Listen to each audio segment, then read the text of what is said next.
So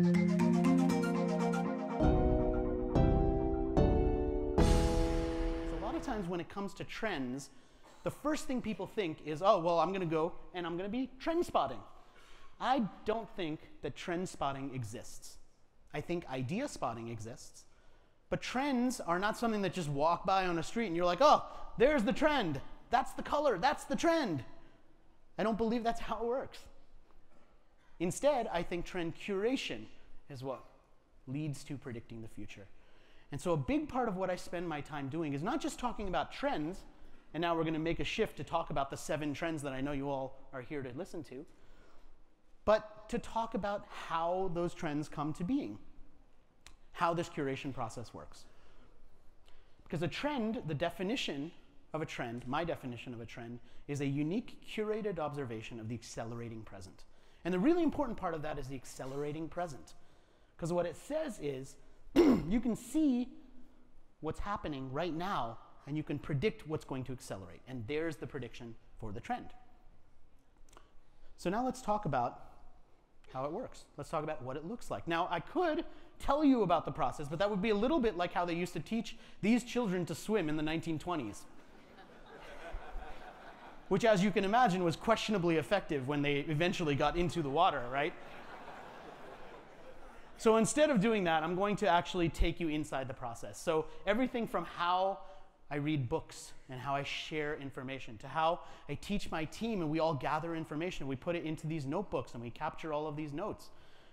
To going to lots and lots of events and listening to amazing people instead of speaking, getting on a plane and taking off, which is the worst way to learn anything, right? Because you just hear yourself and you're done.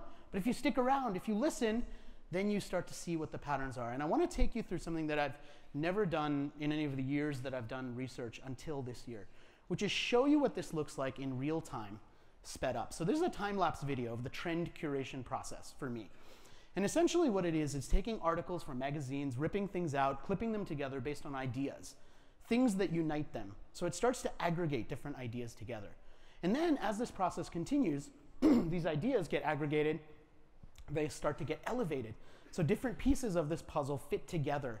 And as the ideas start to elevate, I eventually put them together and name the trend. So we go through this process with my team and we end up figuring out what's the trend. And this is one of the trends. Then it gets clipped together and eventually it goes into an outline. And the outline maps out what the trend is going to be. And then it focuses on that trend in the book. So that's the process behind this. Really sped up, excuse me.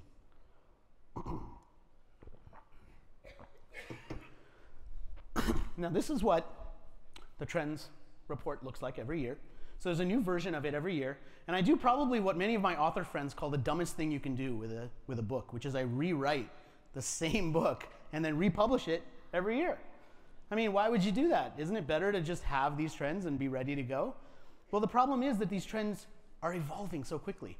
And so every year, not only are there new trends, but there's also previously predicted trends, along with grades based on conversations, ratings from a panel of people that we have to help us figure out what trends matter in the long term and which ones maybe started to fizzle out a little bit.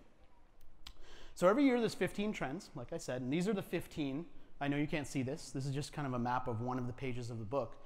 But what I've done today is I went through these trends and I spent a long time trying to figure out what would be the most impactful. There's truthing, by the way. That's one of the trends you just saw the video for. What would be the most impactful? And so now we're going to shift into the trends. What are the 7 trends?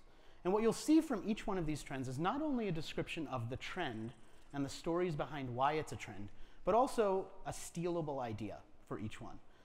Because the concept is that trends shouldn't just be out there as trends, so that you can sit there and say, oh, well, that's interesting. But also that it helps you do something. Because trends can be actionable if they lead to a spark for new thinking.